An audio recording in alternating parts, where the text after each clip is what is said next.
Bonjour, ici Suzanne Nantel, mairesse de Berthierville, et à tous, bienvenue encore une fois à cette émission mensuelle de 30 minutes dédiée aux affaires municipales berthelaises qui est diffusée via CTRB. Comme à l'habitude, je vous ferai part des résolutions de votre conseil municipal prises hier lors de la séance du mois d'août. Mais tout d'abord, tel que je l'avais annoncé lors de la dernière émission, j'ai le plaisir d'avoir à mes côtés Mme Sylvie Dubois, directrice générale adjointe, trésorière et greffière adjointe de la Ville, laquelle j'ai invitée pour nous entretenir sur la situation financière de la Ville. Alors, bonjour Mme Dubois. Bonjour Mme Nantel. Merci d'avoir accepté mon invitation. Alors, je vous laisse la parole pour nous faire un bref portrait du service de la trésorerie à Berthierville. Bonjour à vous tous. C'est un plaisir de pouvoir m'adresser à vous à l'égard du service de trésorerie de la Ville de Berthierville aujourd'hui. L'objectif aujourd'hui n'est pas de vous inonder de chiffres ni de termes techniques, quoique ce serait très facile, mais plutôt de vous donner une vision d'ensemble du service de la trésorerie et vous informer du processus budgétaire de la Ville de Berthierville. Période qui débutera déjà au cours des prochaines semaines afin d'assurer son adoption en décembre prochain. Tout d'abord, voici une courte présentation du service de trésorerie. Ce service assure la planification et le contrôle des activités financières de la Ville, et ce, conformément aux normes comptables, aux lois en vigueur, aux politiques et aux orientations adoptées par votre conseil municipal. Voici entre autres certaines responsabilités du service de trésorerie. Préparer le budget de la Ville et en assurer le suivi tout au long de l'année. Produire les états financiers et autres rapports requis par les services et les divers ministères. Établir et tenir à jour les projets de financement, surtout et tout en s'assurant d'une liquidité monétaire suffisante à la gestion quotidienne. D'administrer les fonds de la Ville en conformité avec les lois et règlements et assurer la réalisation des opérations concernant la taxation, la perception, la paie, les comptes fournisseurs et les statistiques financières. Maintenant, entrons dans le vif du sujet.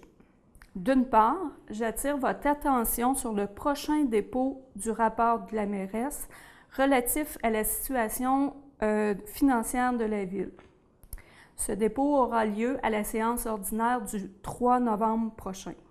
Ce document sommaire vous transmet les informations sur les éléments suivants: les états financiers de l'exercice 2013, les dépenses d'investissement, soit d'infrastructure également pour 2013, le programme triennal d'immobilisation 2014, 2015, 2016 et plus spécifiquement les réalisations d'investissement de 2014. Les indications préliminaires quant aux résultats de l'exercice en cours 2014, la rémunération des élus et également les principaux enjeux en vue du budget 2015. Voici la raison pour laquelle nous ne verrons pas aujourd'hui les résultats 2013 et les résultats préliminaires de 2014. Par contre, je peux vous confirmer qu'à ce jour, les engagements respectent les limites prévues aux prévisions budgétaires 2014, incluant les nombreux travaux d'investissement. Le rapport de la mairesse sur la situation financière est lu en séance tenante le 3 novembre et par la suite publié dans le journal L'Action d'Autrey. Ceci est la première étape du processus budgétaire publié à l'ensemble des citoyens. La préparation des prévisions budgétaires s'effectue à partir de ce qui suit: des orientations du conseil municipal, des besoins des différents secteurs d'activité de la Ville, quand on parle de la voirie, l'aqueduc, égouts, loisirs, etc., du potentiel de taxation de la Ville et du soutien financier que la Ville peut obtenir des gouvernements. Et bien sûr, le tout en se conformant aux obligations légales et réglementaires. La collecte des renseignements commence très tôt à l'automne. Vous allez comprendre pourquoi. Les besoins de chaque secteur sont répertoriés et la justification de ces besoins doit être liée à chaque demande. D'autre part, Des informations essentielles par rapport à l'avoir de la Ville sont récupérées à partir des documents comptables afin de prévoir le financement de certaines dépenses. On retrouve entre autres les éléments suivants. Et je vais en profiter également pour vous donner pour chacun des éléments le montant au 31 décembre 2013 apparaissant aux états financiers. Donc, il y a le surplus non affecté. En langage courant, aux états financiers, on va parler de l'excédent de fonctionnement non affecté. Mais aux fins de bonne compréhension, plus simple, on va y aller avec le surplus. Donc, surplus non affecté, le montant au 31 décembre 2013 était de 1 412 601 $. Par la suite, nous avons le surplus affecté au futur développement du secteur ouest de la Ville, un montant de 300 000 $. On a également un surplus engagé par résolution de conseil de 726 905 $. Par la suite, nous avons également une réserve financière pour la vidange et la disposition des boues au montant de 463 233 $. Je profite de l'occasion pour vous mentionner qu'un contrat vient d'être octroyé à la firme ASDR Environnement au coût total de 1 032 956 $ pour procéder à la vidange et à la disposition des boues des étangs aérés et sera réparti sur 4 années, 2014 à 2017 inclusivement. La dépense encourue sera entièrement payée sur 4 ans par la réserve financière créée par la Ville. La dépense pour laquelle une tarification apparaît annuellement sur votre compte de taxes. Donc, il n'y aura pas d'augmentation des taxes pour couvrir cette dépense. Elle est déjà couverte par la réserve financière. Il y a également le fonds réservé pour les parcs et terrains de jeu, un montant de 61 077 $. Lors d'une subdivision de terrain, un lotissement, une contribution au fonds de parcs et terrains de jeu est obligatoire. Et ceci est la source principale de revenus pour alimenter ce fonds. Enfin, il y a le fonds de roulement. Le solde disponible au 31 décembre 2013 était de 224 529 $. Le fonds de roulement, tant qu'à lui, est créé par règlement adopté par le Conseil et celui de Berthierville est au montant de 700 000 $. Une dépense qui est financée par ce fonds doit obligatoirement être remboursée sur un maximum de 10 ans. Eh bien voilà, les réserves foncières et le fonds de roulement permettent de mener à terme certains projets visant à améliorer la qualité de vie des citoyens et ainsi que de mieux répartir dans le temps l'effort financier. Il contribue également à réduire le niveau d'endettement de la Ville. Donc, un bon outil de gestion. Dans le cadre de la préparation du budget, nous poursuivons la collecte de renseignements nécessaires avec les éléments suivants. Nous avons la vérification de la mise à jour du rôle d'évaluation, les contrats et les dépenses engagées incluant les règlements d'emprunt, les quotes-parts à payer et factures provenant de divers ministères, exemple la Sûreté du Québec, les remboursements annuels au fonds de roulement, la vérification du prix de revient de chaque secteur d'activité. On parle autant du traitement de l'eau potable, du traitement d'eau usée, la distribution d'eau potable, le réseau d'égouts, services de déchets domestiques et collecte sélective, les activités de loisirs, etc. Et il y a également la recherche de possibilités de subventions.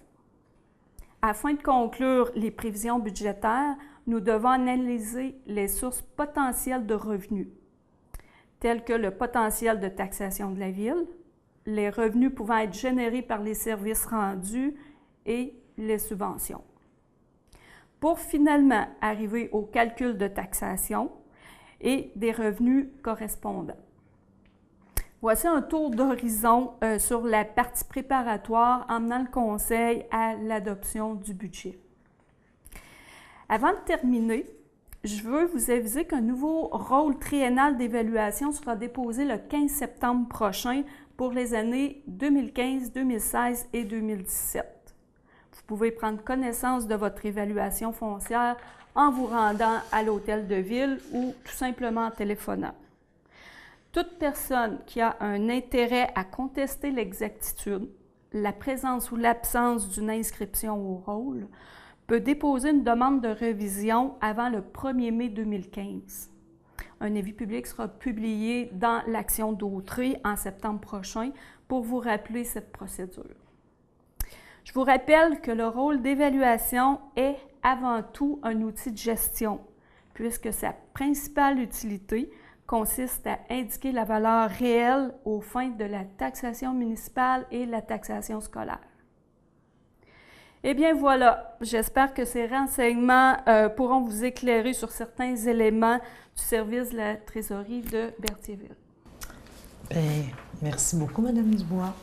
Je pense que ça l'a probablement vulgarisé pour certains des termes que nous, on utilise régulièrement, mais que pour les gens, ça va leur permettre une meilleure compréhension possible de ce qu'est la trésorerie à la Ville. Alors, merci beaucoup. C'est un plaisir. Alors, j'en reviens maintenant à la séance d'hier et aux résolutions qui ont été convenues.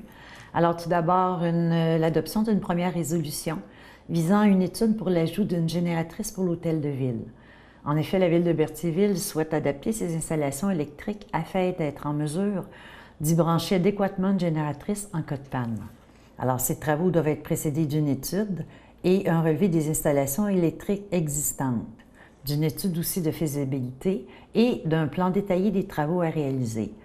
Parmi les firmes auxquelles des prix ont été demandés, WSP Canada Incorporé a déposé l'offre la plus intéressante au montant de 3 500 $. Toujours dans le secteur des travaux publics, le véhicule du contremaître ayant atteint le terme de son engagement devra être remplacé selon l'offre déposée par Sigère. Suite à l'adhésion de la Ville de Berthierville au programme de l'Union des municipalités du Québec relativement aux assurances de dommages pour les organismes à but non lucratif œuvrant sur son territoire, les organismes voulant bénéficier doivent être reconnus à cette fin par le Conseil municipal. C'est pourquoi le Conseil municipal reconnaît le Centre de pédiatrie sociale de Berthierville aux fins de lui permettre d'adhérer et de prendre une assurance de dommages offerte par le programme de l'UMQ. Le ministère des Affaires municipales des régions et de l'occupation du territoire a mis en place des indicateurs de gestion municipaux. Ce rapport, complété par la trésorière, doit être remis aux membres du Conseil pour qu'ils en prennent connaissance et, tel que le prévoit la loi, il doit être aussi déposé en séance du Conseil, ce qui a été fait évidemment hier.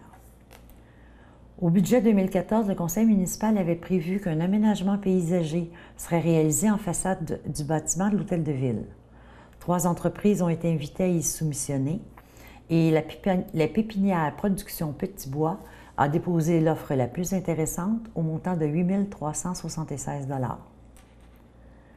Des travaux de pavage sur certaines rues municipales sont prévus par le Conseil.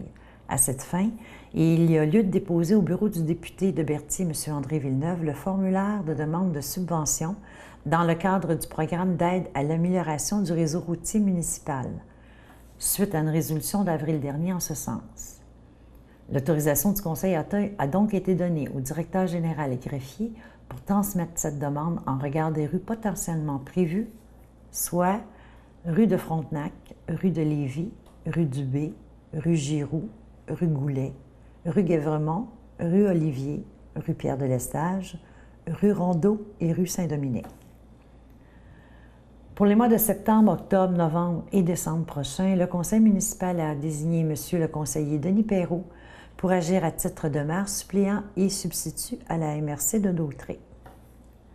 Au niveau des assurances de la Ville, nous sommes titulaires d'une police de l'assureur AIG Canada pour la période du 1er avril 2012 au 1er avril 2013. Cette police était assujettie à une franchise de 204 506 $ pour le regroupement dont fait partie Berthierville et dont la part représente 10 998, soit 5,35 % de la valeur totale du fonds. Comme les réclamations pour cette période sont finalisées et selon ce que la Convention relative à la gestion des fonds de garantie prévoit, Nous demandons la libération du fonds et un retour de nos argents par l'UMQ. Le conseil municipal prévoit l'aménagement d'un stationnement asphalté près de la rue Laferrière afin de desservir les usagers du terrain de soccer et de la piscine municipale. Puisqu'il n'existe pas de réseau pluvial dans la rue Laferrière et que pour le respect des normes environnementales, une installation doit être effectuée dans la partie non aménagée de la cour de l'école Saint-Joseph, une servitude doit être obtenue auprès de la commission scolaire d'Essamar à cette fin. Le conseil a donc retenu de mandater Maître Madeleine Laporte pour préparer le dit acte de servitude. Dans le même ordre d'idées, toujours en ce qui a trait au terrain de soccer, des travaux d'arpentage sont requis. L'offre de Castonguay-Robitaille-Arnois a été retenue pour procéder à ces travaux d'arpentage qui se chiffrent au montant de 3 050 $.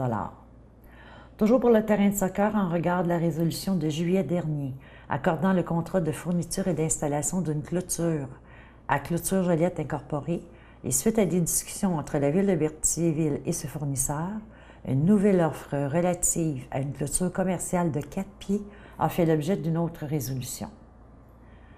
Suite aux travaux de construction dans le secteur sud de la rue Notre-Dame et qu'une nouvelle rue y sera construite à cet endroit, le conseil municipal doit choisir un odonyme pour cette voie de communication.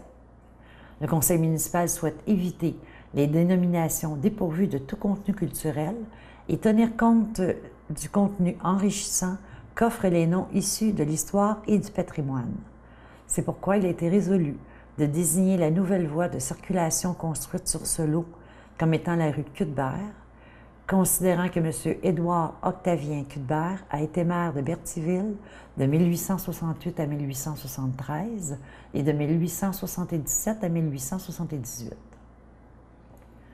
Le conseil municipal accepte de participer à la Journée internationale pour l'élimination de la pauvreté, suite à une demande faite en ce sens par la table d'Alliance Dignité, et de prêter gratuitement la salle du conseil municipal à cet organisme le vendredi 17 octobre 2014 dans le cadre de cette journée. Il faut se rappeler que la table Alliance Dignité regroupe 7 organismes de la ville de Berthierville, soit Comité citoyen Alliance Dignité, Maison des jeunes Place Jeunesse Berthier, CLSC d'Autré, Groupe d'entraide en toute amitié, Groupe populaire Déclic, L'Envol et la Maison de la famille aux 80. Nos règlements d'emprunt totalisant 1 543 900 viennent à échéance et doivent être renouvelés. Ils le seront sur une période de 5 ans, renouvelable en 2019. Le conseil municipal avait désigné M. Denis Perrault à un poste d'administrateur pour les résidences communautaires Sacré-Cœur Incorporées, et ce, pour la durée de son mandat de conseiller. Il a donc été également résolu de nommer Mme Isabelle Fontaine à titre de substitut à un poste d'administrateur aux résidences communautaires Sacré-Cœur Incorporées pour la durée, elle aussi, de son mandat de conseillère. Dans le cadre des travaux de la rue Champlain, les résultats de l'analyse granulométrique effectuée par la compagnie Cintra ont dénoté ne pas rencontrer les exigences du devis. Puisque Cintra prend la responsabilité de tout défaut sur la chaussée mise en place sur l'ensemble de la rue Champlain, le conseil a accepté de signer une entente de garantie prolongée à intervenir entre Cintra et la ville de Berthierville. Une mise à niveau importante doit être effectuée à la station d'épuration des eaux usées et des obligations d'engagement et de présentation de la ville sont requis pour une demande de subvention au programme Primo. Nous avons donc autorisé la présentation de l'ensemble des documents constituant la demande de subvention auprès du ministère des Affaires municipales et de l'occupation du territoire pour le volet 1. Cette demande est réalisée par Aquatec, Société de gestion de l'eau pour la ville de Berthierville. Conformément au guide Primo, la ville de Berthierville s'engage à payer sa part des coûts admissibles et des coûts d'exploitation continue, le cas échéant. Dans une lettre de février 2013, émise par la firme Aquatec, faisant état du volume des boues dans les étangs aérés et recommandant de procéder à un appel d'offres en vue de débuter la prochaine vidange et disposition des boues. En raison du règlement numéro 929, adopté le 3 décembre 2012, concernant la création d'une réserve financière pour la vidange des bassins et des étangs aérés et la disposition des boues, ainsi que du mandat octroyé à la firme Aquatec en vertu de la résolution d'avril 2013 pour les fins de gestion de la vidange des boues incluant la préparation du document d'appel d'offres, ainsi que la prise en charge du suivi et de la supervision de l'entrepreneur lors de la réalisation des travaux. Et suite aux appels d'offres et l'ouverture de soumission le 4 août dernier, il a été résolu d'accorder le contrat à la compagnie ASDR Environnement Incorporé au montant de 1 032 956,44 taxes incluses. Les travaux ainsi que les dépenses encourues étant répartis sur 4 ans. D'autoriser aussi une appropriation à la réserve financière créée en vertu du règlement numéro 929 pour la vidange des bassins des étangs aérés et la disposition des boues afin de pouvoir à la dépense encourue pour la réalisation des travaux. Le temps est maintenant venu de parler des genres de patinage et de hockey, donc celui d'établir le tarif horaire pour les heures de glace à l'aréna Joanie Rochette pour la saison 2014-2015. Qui débutera le 18 août 2014 et se terminera le 1er juin 2015. Ainsi, à la lumière des documents remis par le directeur du service des loisirs, le conseil municipal fixe le tarif horaire pour la location d'heures de glace à l'aréna Joanie Rochette pour la saison 2014-2015 comme suit. Adulte, en tout temps, tarification à l'heure 219 plus taxes applicables. Hockey mineur et patinage artistique, en tout temps, tarification à l'heure, 207 $ plus taxes applicables. Cette tarification sera en vigueur à compter du 18 août 2014. Une demande de permis a été déposée pour l'obtention d'une autorisation pour la réfection complexe de l'extérieur du bâtiment principal sur la propriété sise au 520-530 rue de Frontenac, plus spécifiquement le centre funéraire Hull. Puisque cet immeuble est situé en zone soumise à un PIA, en tenant compte de l'avis unanime du CCU d'y répondre favorablement, le conseil municipal accepte la demande déposée. Le directeur a déposé des documents, soit le certificat de conformité de la MRC pour le règlement concernant l'usage et l'implantation de conteneurs sur le territoire, ainsi que celui sur le règlement relatif à l'établissement de normes d'installation de boîtes de dons de vêtements sur un terrain situé dans une zone dont l'affectation principale est commerciale.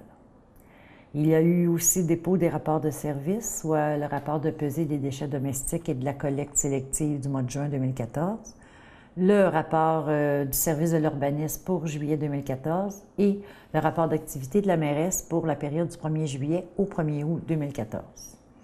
Il y a eu un avis de motion, donc M. Perrault a donné un avis relativement à la tenue des séances ordinaires du Conseil qui sera présentée pour adoption à une séance subséquente. 2 autres règlements aussi ont fait l'objet de nos discussions hier, soit celui relatif au stationnement et la circulation, celui qui visait finalement les stationnements sur la rue de Champlain.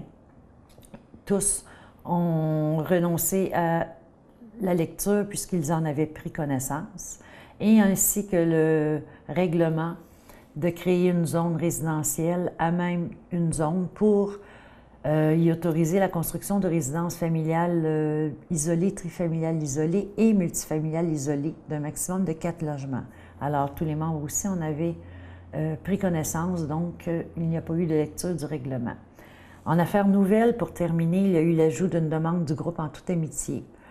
En considérant que l'organisme offre un camp d'été à Berthierville du 18 août au 29 août et que ce camp d'été est un complément d'activité au camp de jour de Berthierville qui, lui, se termine le 15 août. Le conseil municipal a donc autorisé l'organisme, le groupe d'aide en toute amitié, le groupe d'entraide, en toute amitié, à utiliser gratuitement le chalet La Ferrière les 21 et 28 août prochains, ainsi que le matériel léger appartenant au camp de jour de la municipalité pour la durée du camp d'été. En terminant, je vous rappelle que le 12 août, au Parc Sainte-Geneviève, s'est tenue l'épluchette de blé d'Inde de la table des aînés, à laquelle la ville de Berthierville contribue. Il était noté qu'il y avait 200 billets en vente et que la semaine d'avant, les billets étaient tous vendus. Donc, ce fut une très belle journée que nos aînés ont beaucoup appréciée avec la belle température de la journée. Ne pas aussi oublier à Berthierville, il y aura une activité qui se tiendra du 21 au 24 août prochain soit le Mondial de l'auto qui aura lieu sur le site du musée ainsi que tout le long de l'avenue Gilles-Villeneuve. C'est un autre rendez-vous à ne pas manquer. Et évidemment, les ventes de garage 15, 16 et 17 août. Alors, ceci termine cette émission. Je vous invite à nouveau à vous rendre sur le site Internet de la Ville pour revoir via YouTube la rediffusion de cet enregistrement dès le début de la semaine prochaine. Alors, je vous donne à nouveau rendez-vous en septembre prochain. Merci, au revoir.